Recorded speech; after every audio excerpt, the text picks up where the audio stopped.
नमस्कार दोस्तों, जय हिंद। आप सभी का स्वागत है हमारे यूट्यूब चैनल में। तो चलिए दोस्तों, आज चलते हैं हम लोग विज्ञान के कुछ महत्वपूर्ण प्रश्नों को देखेंगे और यहाँ पे हल करेंगे उनको। और अगर आप अपना टेस्ट लगाना चाहते हैं तो मेरे साथ साथ यहाँ पे आप भी अपना स्कोर काउंट करते चलिए, आपने कितने क्वेश्चन सही किए हैं।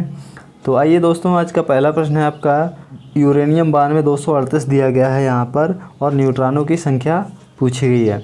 तो दोस्तों होता क्या है कि जो आपके न्यूट्रॉन होते हैं कैसे निकाले जाते हैं, आपके कोई भी तत्व होता है उसमें एक ऊपर अंक संख्या लिखी रहती है, एक नीचे लिखी रहती है। तो ऊपर वाली संख्या होती है ये भार होती है, क्या होती है, ये भार होता है, परमाणु क्रमांक, परमाणु भार होता है और ये परमाणु क्रमांक होता है, ठीक। एटॉमिक नंबर होता है ये, और ये होता है एटॉमिक मास, ठीक है, क्लियर।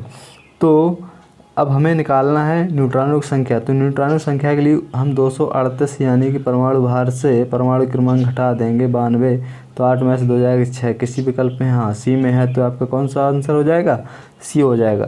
तो याद रखिए एक ऐसा तत्व है आपका यूरेनियम, आपका रेडियोधर्मी तत्व है। तो चलिए चलते हैं दोस्तों अगले प्रश्न पर। अगला प्रश्न है आपका मनुष्य के लिए हानिकारक विकिरण कौन सा है। चलिए अब हम बताते हैं। तो इसमें से जो आपका आंसर होगा ये पराबैंगनी सही हो जाएगा, क्या पराबैंगनी सही हो जाएगा। और जैसा कि आप जानते हैं कि सबसे ज़्यादा जो हानिकारक किरणें सूर्य से आती हैं, कहाँ से आती हैं, ये सूरज से आती हैं और ये हमें बहुत नुकसान पहुंचाती हैं। बाकी इसके अलावा जो आपको ऑप्शन दिए गए हैं अल्फ़ा बीटा गामा, ये आपकी रेडियो सक्रिय तत्वों से निकलती हैं, क्लियर। इसका आंसर क्या हो जाएगा दोस्तों, पराबैंगनी किरणें। अगले प्रश्न पर चलते हैं। अगला प्रश्न देखिएगा। अगला प्रश्न है आपका कि पेट्रोलियम किसका जटिल मिश्रण होता है। पेट्रोलियम किसका जटिल मिश्रण होता है। आपके पास 4 ऑप्शन है इस तरीके से, तो बताना है आंसर।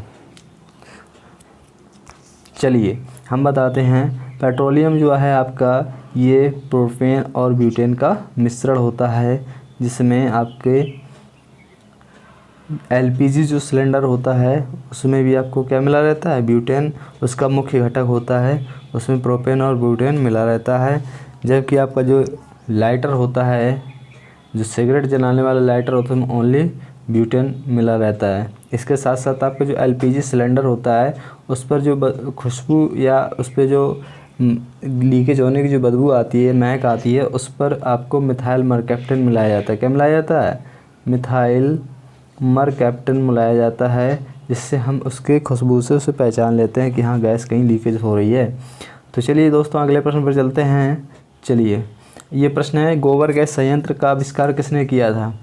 तो बहुत अच्छा प्रश्न है दोस्तों। अभी तक यदि आपने चैनल को सब्सक्राइब नहीं किया है तो प्लीज़ सब्सक्राइब कर दें, और अगर वीडियो अच्छा लगे तो लाइक कर दें। तो इसका आंसर क्या हो जाएगा, तो इसका आंसर हो गया एक भारतीय वैज्ञानिक थे सीवी देसाई, जिन्होंने क्या किया था, गैस गोबर गैस का आविष्कार किया था। गोबर गैस जो संयंत्र होता है इसमें होता है क्या है कि एक गड्ढा खोदा जाता है, इस पर जो तो गाय भैंस जो भी है आपके घर में जो भी पशु है उसका इसमें गोबर डाल दिया जाता है। ऊपर से इस तरीके से ढक्कन लगा रहता है और यहाँ पे एक बाल्ब लगा रहता है। इस तरीके से ये बाल्ब का पाइप आपके किचन में आ जाता है और यहाँ पर आपका गैस का कनेक्शन जोड़ दिया, तो इससे जो गैस बनती है खाना बनाने में मदद करता है, क्लियर। चलिए आगे चलते हैं। तो इसका आंसर क्या हो जाएगा, विकल्प नंबर ए हो जाएगा। अगले प्रश्न पर चलते हैं। अगला प्रश्न है देखिए, साबुन के साथ तत्परता से झाग ना बनाने वाला जल है। तो इसका आंसर बताएं भाई आप लोग।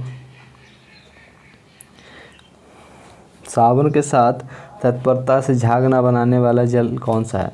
तो आपने पढ़ा होगा कि जो साबुन होता है ये जल के साथ कभी झाग बनाता है, कभी नहीं बनाता है। तो आपके पास अगर पानी है, जल है, ठीक, तो ये 2 प्रकार का होता है, एक होता है कठोर, एक होता है मृदु। कैसा होता है, एक कठोर जल होता है, एक होता है मृदु जल।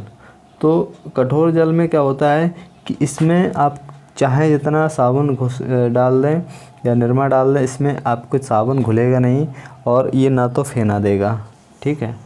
तो और जबकि इसके विपरीत जो आपका मृदु जल होता है उसमें साबुन अच्छे से घुल जाता है और कपड़े भी अच्छे से साफ़ हो जाते हैं। तो कौन कौन सा, कठोर जल और मृदु जल, ये 2 जल के टाइप हैं आपके, ठीक है।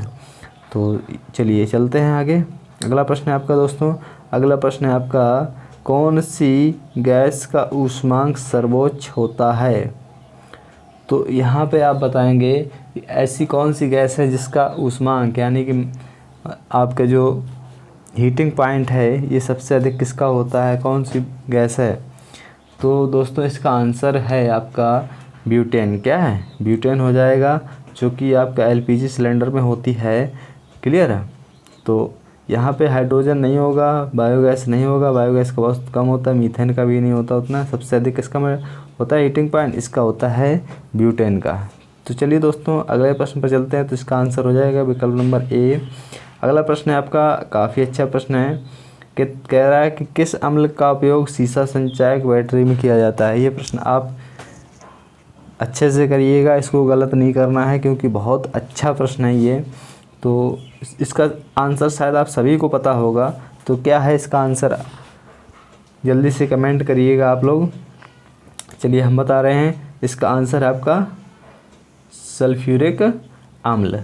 क्लियर है। तो इसी को कहा जाता है H2SO4 या फिर बैटरी ऑयल के नाम से जाना जाता है। क्या, बैटरी ऑयल के नाम से जाना जाता है या फिर आपका सल्फ्यूरिक अम्ल। क्लियर है। तो चलिए आगे चलते हैं अगले प्रश्न पर। दोस्तों अगले प्रश्न पर पहुंचते हैं। चलिए दोस्तों अगले प्रश्न पर हम आ चुके हैं और अगला प्रश्न है आपका, अम्ल वर्षा किसके पर्यावरण प्रदूषण से बनता है। तो दोस्तों यहाँ पे आपको 4 ऑप्शन दिख रहे हैं। तो यहाँ पे नाइट्रस ऑक्साइड एवं sulphur dioxide, ozone, carbon, carbon monoxide एवं कार्बन, ये आपको 4 ऑप्शन मिल रहे हैं। तो यहाँ पे क्या हो जाएगा सही, तो यहाँ पे दोस्तों आपका पहले ही ऑप्शन सही हो जाएगा, नाइट्रस ऑक्साइड एवं सल्फर ऑक्साइड। ठीक। तो यहाँ पे जो नाइट्रस ऑक्साइड NO2 क्या होता है, NO2, और आपका जो सल्फर डाइऑक्साइड है SO2 हो जाएगा। क्लियर। इसी के कारण आपको जब पहली वर्षा होती है तो अगर आप नहा लेते हैं, भीग जाते हैं, तो आपको खुजली वगैरह होने लगती है या चकत्ते वगैरह हो जाते हैं। तो ये अम्ल वर्षा के कारण ऐसा होता है। चलिए दोस्तों अगले प्रश्न पर चलते हैं कि जल को शुद्ध करने के लिए कौन सी विधि अपनाई जाती है। जल को शुद्ध करने के लिए क्या डाला जाता था पहले आपके रसायन के रूप में। ठीक है। तो यहाँ पे 4 ऑप्शन है आपके पास, तो आप बताइए कौन सा ऑप्शन यहाँ पे सही होगा। तो चलिए दोस्तों हम देखते हैं, इसका आंसर है आपका पोटेशियम परमैंगनेट। इसको कहते हैं KMNO4, KMNO, लाल दवा कहते हैं। क्या कहते हैं, लाल दवा कहा जाता है या फिर इसी को कहते हैं पोटेशियम परमैंगनेट कहा जाता है। क्लियर। चलिए अगले क्वेश्चन पे चलते हैं। अगला क्वेश्चन है कि हवा का वाष्प घनत्व कितना होता है। तो यहाँ पे आपको बताना है कि हवा का जो वाष्प घनत्व होता है कितना होता है। तो ये है ऑप्शन नंबर डी, इस पर सही हो जाएगा, 14.4 होता है। अगला प्रश्न है आपका, पानी और चाक के मिश्रण को पृथक किया जा सकता है। अगर पानी और खड़िया का मिश्रण है तो इसको हम कैसे अलग करेंगे। तो देखिए दोस्तों, इसको अलग करने के लिए हमें अवसादन विधि अपनानी पड़ेगी। कौन सी, अवसादन विधि अपनानी पड़ेगी, जिससे हम पानी को अलग कर सकते हैं और खड़िया को अलग कर सकते हैं। क्लियर। चलिए अगले प्रश्न पर चलते हैं। अगला प्रश्न है, माइका क्या होता है भैया। तो माइका क्या है, एक माइका लड़की की माँ का घर होता है। वो माइका यहाँ नहीं पूछा है, यहाँ पे विद्युत का कुचालक या सुचालक पूछा है। तो माइका जो होता है, आपका जो बोर्ड होता है लाइट वाला, उसका जो ऊपर का जो भाग होता है लकड़ी का, वही माइका कहलाता है, चिकना वाला पार्ट। ठीक है। तो ये कैसा होता है, विद्युत का कुचालक होता है। चलिए अगले क्वेश्चन पर चलते हैं दोस्तों। अगला प्रश्न है आपका कि शुद्ध जल का क्वथनांक फ़ारेनहाइट में कितना होता है। तो शुद्ध जल का जो क्वथनांक है ये फ़ारेनहाइट में कितना होगा। अगर सेल्सियस में पूछा होता तो 100 डिग्री सेल्सियस हो जाता, लेकिन यहाँ पे फ़ारेन में पूछा है तो 212 हो जाएगा ना, 212 फ़ारेनहाइट हो जाएगा। चलिए अगले प्रश्न पर चलते हैं दोस्तों। अगर अभी आपने चैनल को हमारे सब्सक्राइब नहीं किया है तो सब्सक्राइब कर दें, और अगर वीडियो अच्छा लग रहा हो तो आप लाइक भी कर सकते हैं।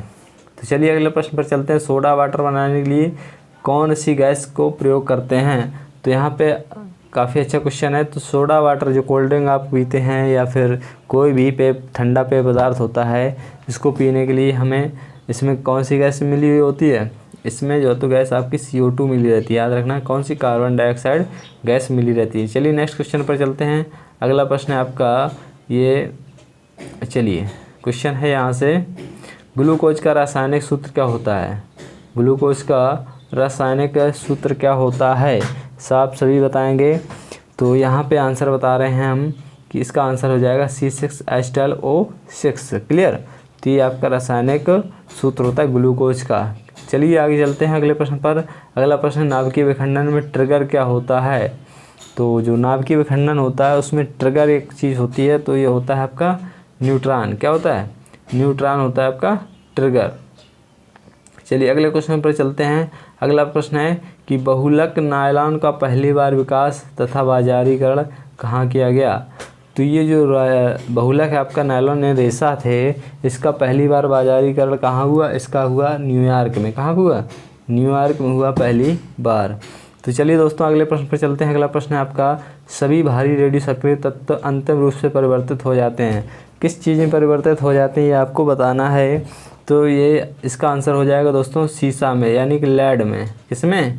लेड या पीबी में हो जाते हैं क्या? चेंज। इसी वजह से आपका जो बाइक वगैरह होती है, अगर हम उसका प्रदूषण जांच करवाते हैं तो उसमें क्या चेक किया जाता है? लेड चेक किया जाता है, और यही आपको निकलता है कि आपका प्रदूषण कैसा है। चलिए अगला प्रश्न पर चलते हैं। अगला प्रश्न है आपका, रंजक और खाद्य पदार्थ बनाने में प्रयोग किया जाता है। क्या प्रयोग किया जाता है? तो जो आपके खाद्य पदार्थ होते हैं, रंजक पदार्थ होते हैं, उनको बनाने में कैरामल का उपयोग करते हैं। किसका? कैरामल का उपयोग किया जाता है। चलिए क्या हो जाएगा इसका आंसर? कैरामल हो जाएगा। तो चलिए अगले प्रश्न पर चलते हैं दोस्तों। अगला प्रश्न है आपका, आधुनिक आवर्त सारणी किस पर आधारित है? तो आधुनिक आवर्त सारणी जो है आपकी ये किस पर आधारित है? तो इसका आंसर करेंगे कि ये तो आपकी जो इससे पहले आवर्त सारणी थी, आधुनिक के पहले, वो आपकी मेंडलीव की आवर्त सारणी थी परमाणु भार पर। लेकिन जो आपके मोज़ले साहब जी ने जो आवर्त सारणी दी तो परमाणु क्रमांक पर आधारित थी। अगला प्रश्न है आपका, एनटीपी पर किसी गैस के एक मोल का आयतन कितना होता है? तो एनटीपी पर एक गैस के एक मोल का आयतन होता है 22.4 लीटर। कितना होता है दोस्तों? 22.4 लीटर होता है। चलिए अगले प्रश्न पर चलते हैं। अपमार्जक क्या है? तो अपमार्जक क्या होते हैं? ये आपका शोधक अभिकर्ता होता है। क्या होता है? शोधक अभिकर्ता होता है। चलिए अगला प्रश्न है कि RDX का पूर्ण रूप क्या है? तो दोस्तों ये प्रश्न आप लोगों के लिए है, और आपको इसमें कमेंट बॉक्स में कमेंट करके बताना है RDX का पूरा नाम क्या होता है। तो दोस्तों ये लगभग 25 क्वेश्चन के आसपास, 23 क्वेश्चन यहाँ पे हमने करवाए हैं, और इसी तरीके से आपको 25 क्वेश्चन भी और हम करवाएंगे, तो आपका 50 क्वेश्चन साइंस में पूरा हो जाएगा। तो दोस्तों अगर आपको वीडियो अच्छा लगा हो तो इसको लाइक कर देना, अगर ना लगा हो तो डिसलाइक कर देना, और क्योंकि इससे हमें मोटिवेशन मिलता है कि हमारा वीडियो कैसा है। और अगर आपने अभी तक चैनल को सब्सक्राइब नहीं किया तो सब्सक्राइब कर देना।